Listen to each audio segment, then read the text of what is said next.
સાથે નિર્દયપૂર્વક વર્તે છે.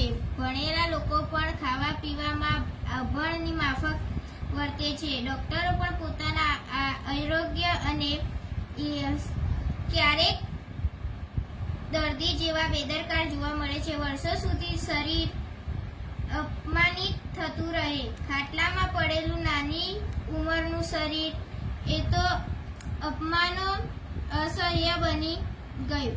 ત્યારે શરીર દ્વારા શરૂ થયેલો સવિનય કાનૂન ભંગ છે. હૃદય રોગનો હુમલો કંઈ મફતના નથી મળતો. એ માટે વર્ષો સુધી